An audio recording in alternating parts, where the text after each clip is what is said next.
This is Justice Insight Cam. Watch authentic interactions between citizens and police captured strictly on bodycams. We elevate the viewing experience by exploring the strict legalities, hidden truths, and vital lessons of each event. Let's examine the mechanics of justice. Sir, step away from the children, now. We're just leaving. That's my grandpa! Where did you get these kids?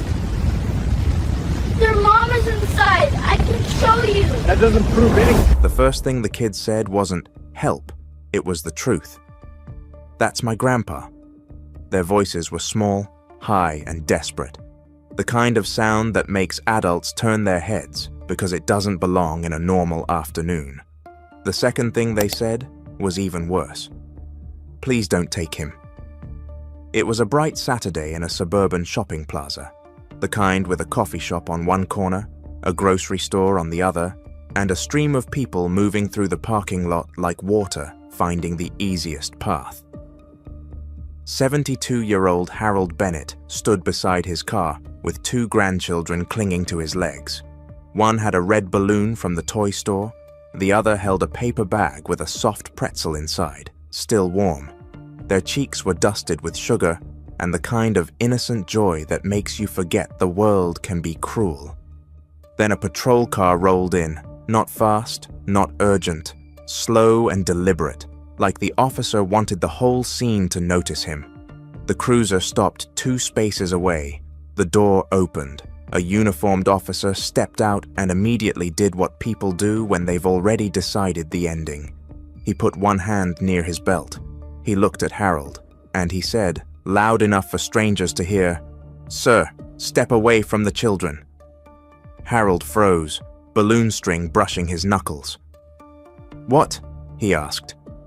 "Step away," the officer repeated, voice harder. "Now."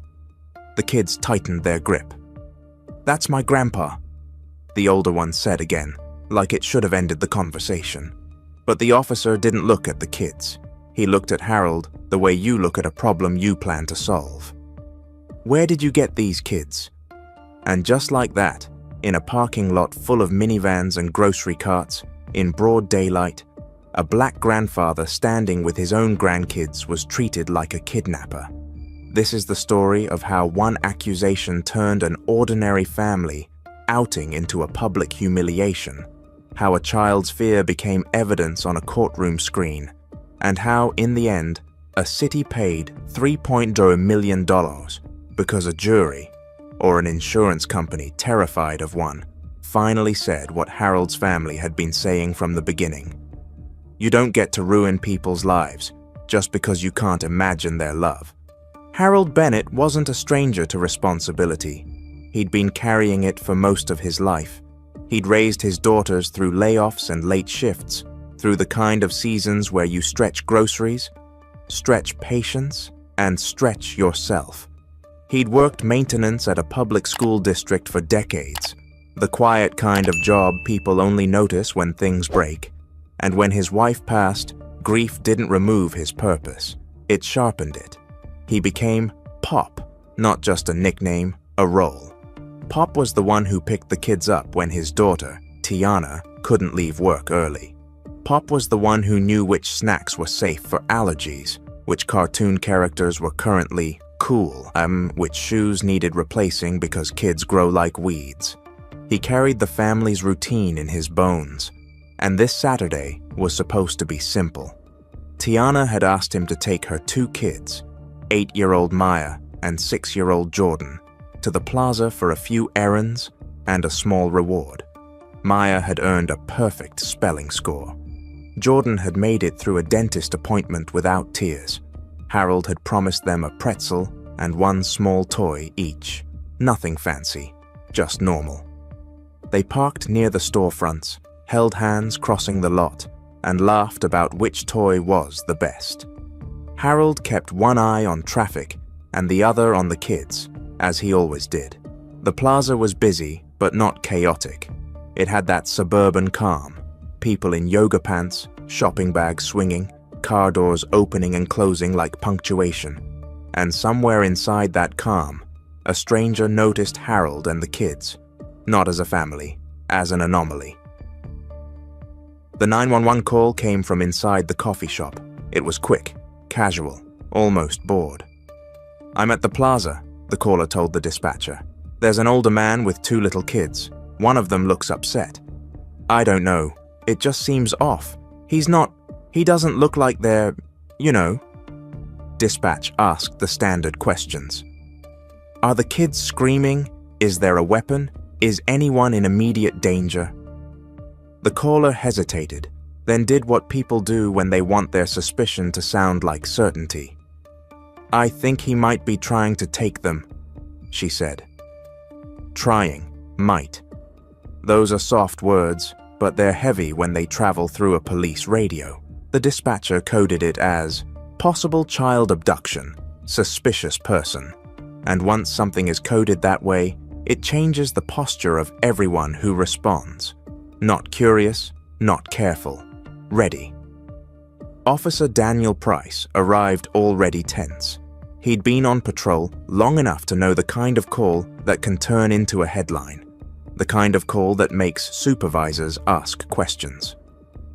The kind that, if you miss it, follows you. So he didn't treat this like a welfare check. He treated it like a catch.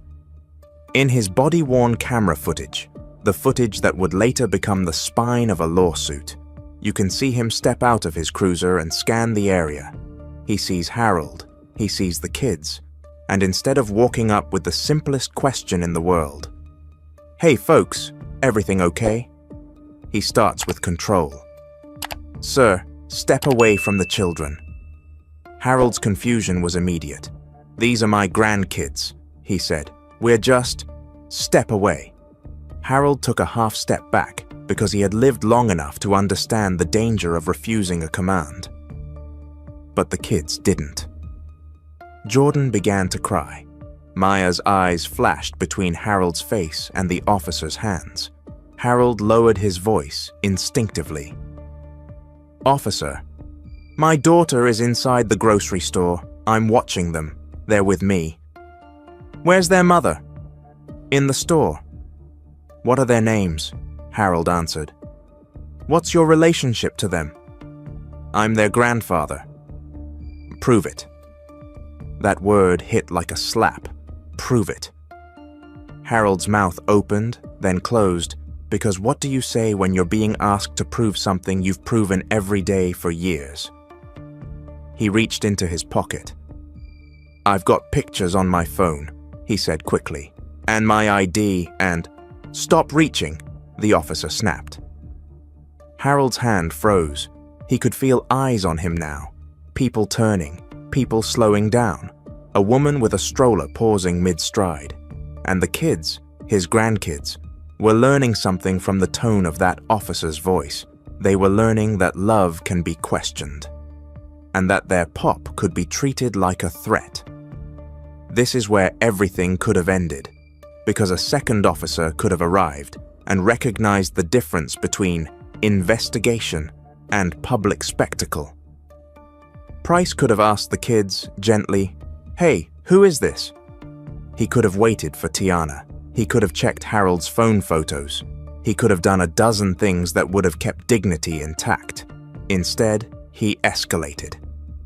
"Turn around," he said. Harold blinked. "What?" "Turn around, hands behind your back," Maya screamed. "No, that's my grandpa." Jordan sobbed, voice breaking. "Please don't take him." Harold's heart hammered.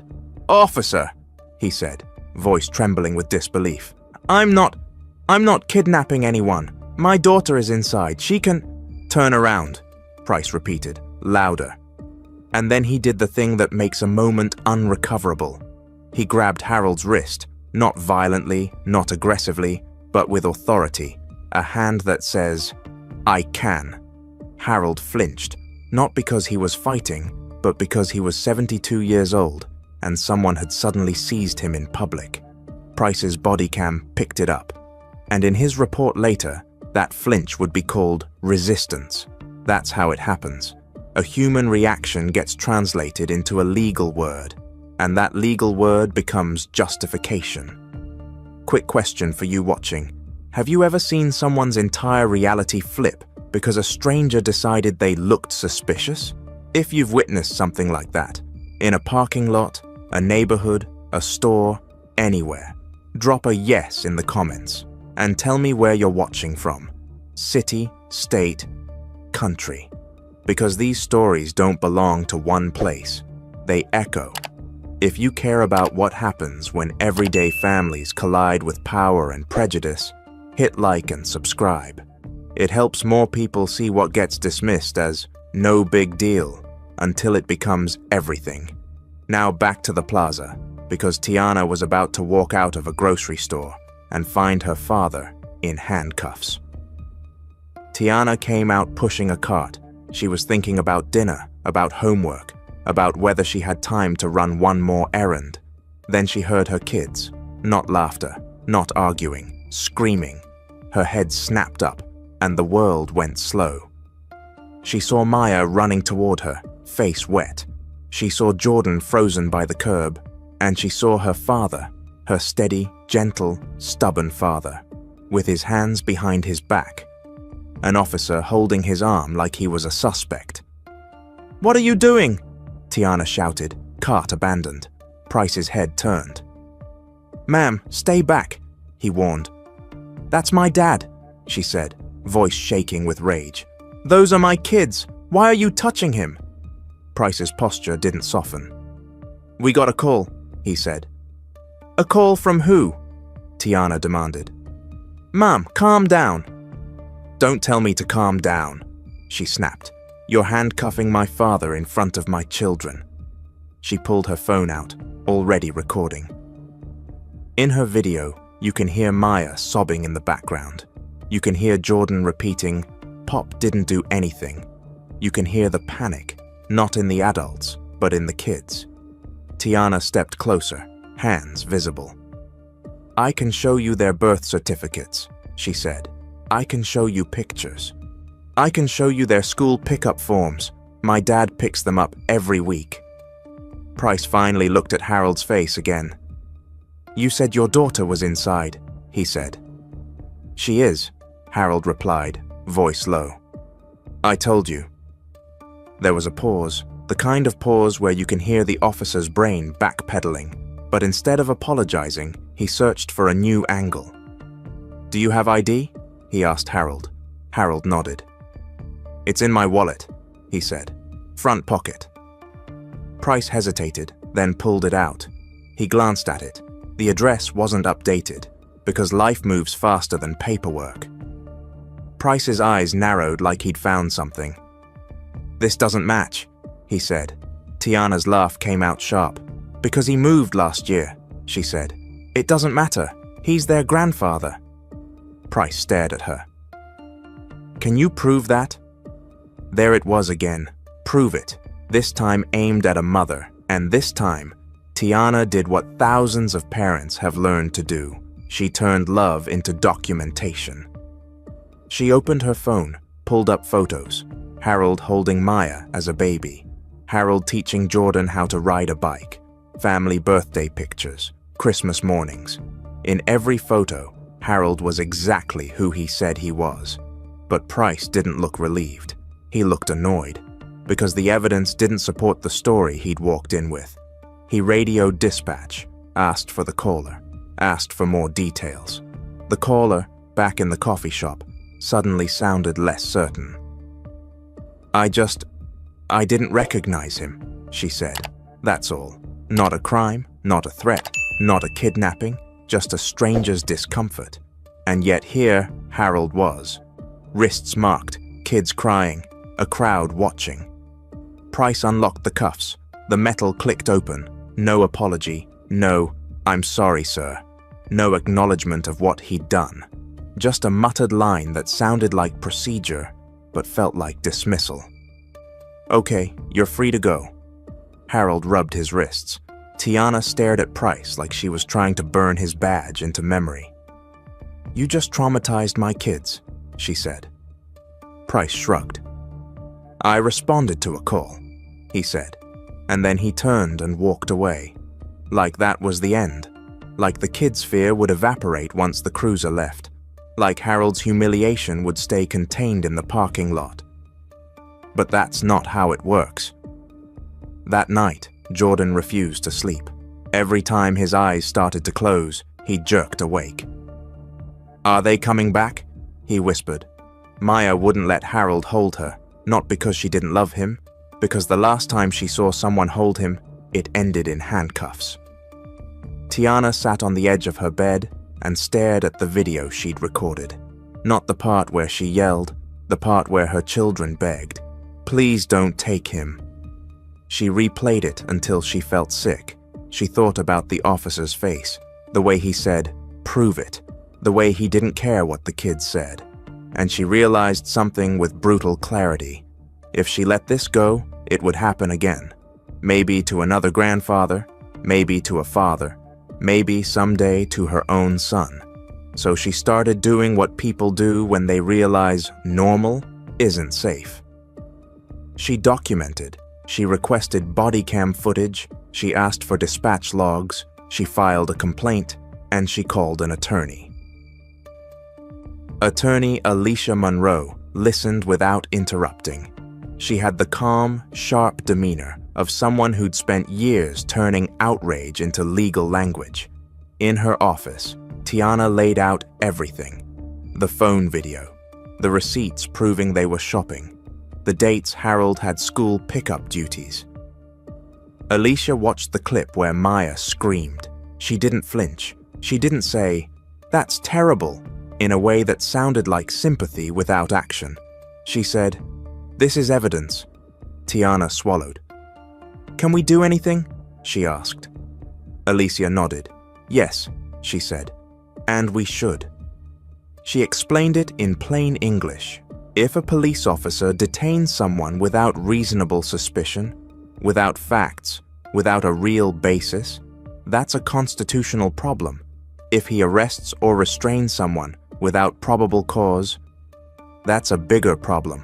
If the reason he escalated is tied to race, and if he ignored exculpatory evidence, like children saying repeatedly, "That's my grandpa," that's the kind of thing juries understand immediately. "What would the city say?" Tiana asked. Alicia's mouth tightened. "They'll say it was a misunderstanding," she said. "They'll say the officer was acting in good faith. They'll say he was protecting children. They'll say whatever they have to say." She tapped the phone. "But we have this," she continued, "and cameras don't care about spin." Harold sat quietly in the corner, hands folded. When Alicia asked him how he felt, he didn't say angry. He said something heavier.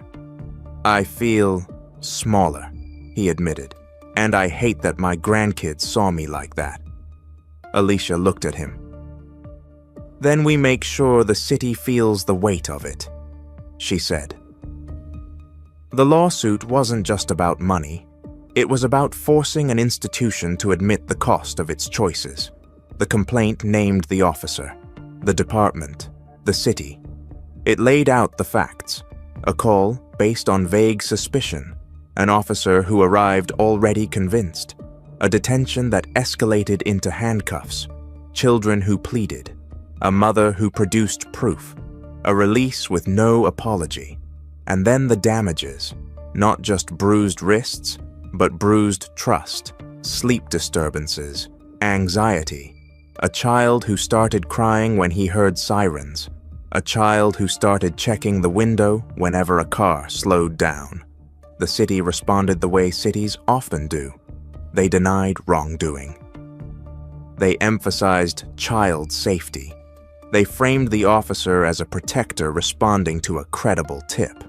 But the problem was this: the tip wasn't credible, it was biased, and Officer Price didn't treat it like a tip. He treated it like proof. In deposition, under oath, the questions got sharper. Why didn't you ask the children basic identity questions before handcuffing their grandfather? Why did you interpret him reaching for his phone as a threat? Why did you not wait for the mother you were told was inside? And then the one that mattered most.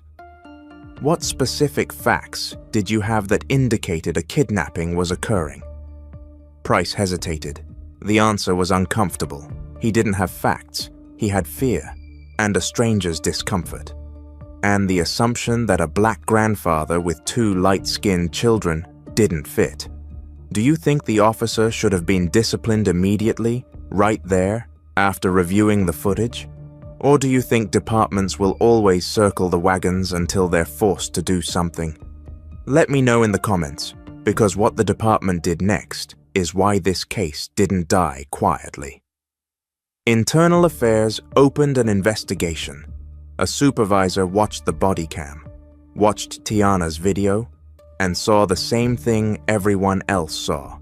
A call built on assumption, an escalation built on control, a public humiliation built on bias. They counseled Officer Price. They reminded him of procedure.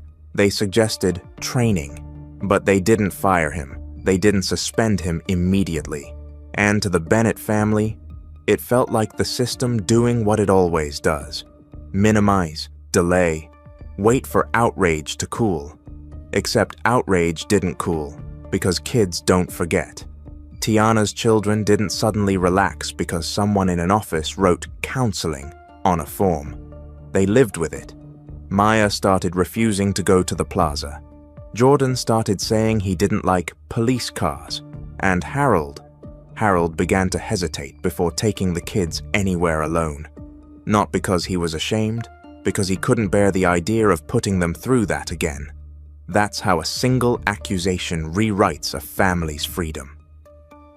As the case moved toward trial, the city's lawyers did what lawyers do. They tested the family. They questioned Tiana's decisions. They probed Harold's past. They tried to make the story about anything except what the cameras showed. But the cameras were stubborn. The body cam footage didn't show a kidnapper. It showed a grandfather. The kids' voices didn't sound coached. They sounded terrified, and juries respond to that. So, behind the scenes, the city's risk managers started doing math. How would a jury react to children begging? How would it react to an officer ignoring them? How would it react to handcuffs coming out in a case built on, "I didn't recognize him"? They imagined that footage on a courtroom screen. They imagined Harold on the stand describing how his wrists burned. They imagined Maya describing how she thought her pop was going to disappear. They imagined Jordan describing how he started having nightmares. And they realized the story had a dangerous kind of simplicity. A family outing, a baseless accusation, a badge, a trauma. That's not complicated. That's expensive. Mediation was scheduled. The Bennett family sat in one room with Alicia. The city sat in another room with their attorneys. The mediator, a former judge, moved between rooms like a careful messenger. He started with the city's first offer, a number that felt insulting. Tiana didn't even blink. "No," she said. The mediator returned later with a higher number. Alicia asked a simple question. Do they want a jury to watch those kids beg? The mediator didn't answer. He just left again. Hours passed. Numbers rose. The city fought with itself, not about morality, about risk. And then, finally, a number landed that made the room go quiet. $3.0 million. Not symbolic, not small. The kind of number that doesn't get offered unless someone is scared of what a trial might do. The city wanted the usual terms. No admission of wrongdoing, confidentiality clauses, policy review. But money has its own language, and $3.0 million says, we know a jury might punish us harder. Harold stared at the number like it belonged to another universe. He didn't feel joy. He felt something closer to relief mixed with sadness, because the check couldn't undo what the kids had seen, but it could do something else. It could force the city to take the harm seriously. Tiana looked at Alicia. Should we take it? She asked. Alicia didn't push. It's your call, she said. Trial could take years. It could be public. It could be brutal. This settlement is money. And it can include policy changes, but it won't be an apology. Tiana glanced at her father. Harold's voice was quiet. "I don't need them to say sorry," he said. "I need them to understand it can't happen again." And in that moment, Tiana made the decision thousands of families make. Not because they're satisfied, because they're tired. They accepted the settlement. The city released a statement. It was carefully worded. It mentioned regrettable circumstances. It mentioned public safety. It mentioned resolving the matter. It never said the word that everyone else could see: bias. But the settlement agreement included more than money. Officer Price was removed from his patrol assignment for a period. The department updated its response protocols for child abduction calls. They added requirements to verify, to separate a child from an alleged caregiver only when facts support it. They added training focused on implicit bias and family identification. They emphasized de-escalation. And though cities love to call that policy, the Bennett family called it what it really was: a price, a cost, an invoice for harm. A month after the settlement, Harold took Maya and Jordan to a different park. Not the plaza, somewhere quieter. He packed snacks, brought water, made it feel normal. But when a patrol car drove by on the street, Jordan stiffened. His eyes widened. He grabbed Harold's hand and squeezed. "Pop," he whispered. "Are they going to take you?" Harold's throat tightened. He knelt down. "No," he said softly. "Nobody's taking me. I'm right here." Jordan didn't fully relax. Because kids don't move on adult schedules. They carry fear in places you can't see. Maya watched Harold's face, as if looking for proof. He smiled at her, not forced, gentle, the same smile he'd always given them. But inside, a part of him still remembered the officer's command. Step away from the children. As if love needed distance, as if family needed permission. So what does a $3.0 million settlement actually mean? It doesn't mean justice is complete. It doesn't mean the world is fixed. It doesn't mean Harold's grandkids will forget. But it does mean something important. It changes the cost of suspicion. For a long time, the price of these moments has been paid by families. Lost time, public humiliation, fear, trauma, and the system shrugs. The caller goes back to their coffee. The officer writes a report. Everyone moves on, except the family. They carry it. This time the cost moved. It landed on the city's budget, on the department's training schedule, on the risk managers' desks, on the people who write policies after something goes wrong. That's not healing, but it's accountability. And accountability is one of the few tools families have when an institution refuses to feel empathy. If you're still here at the end, I want you to sit with one image. A grandfather holding a balloon string, a pretzel bag in a child's hand, a normal afternoon, and then a command that rewrites the air. Step away from the children. That's not just a sentence, it's a worldview.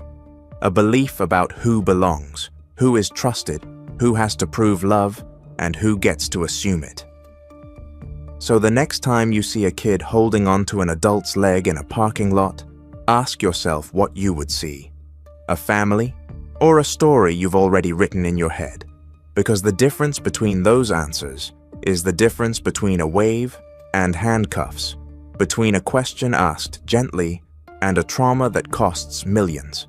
Harold Bennett didn't ask to be a headline, he asked to be Pop, to buy a pretzel, to watch his grandkids smile. And yet, in a few brutal minutes, he was forced into a role he never wanted. Suspect, threat, accused. But his family didn't accept that. They documented, they pushed back, they made the city answer. And in the end, the institution learned a lesson in the only language it couldn't ignore. $3.0 million. Not for a broken window, not for a stolen car, for a broken sense of belonging. For the cost of believing a stranger's suspicion over a child's truth, for the damage done when love is treated like a crime, and for a reminder, one families keep learning the hard way, that sometimes the only way to protect your dignity is to force the system to pay attention. Because the kids were right. That was their grandpa, and it should have never taken a lawsuit to prove it. We value your viewership. Should you find this investigative report helpful, be sure to like, share, and subscribe to Justice Insight Cam. Keep a watchful eye, stay safe, and join us for the next compelling story.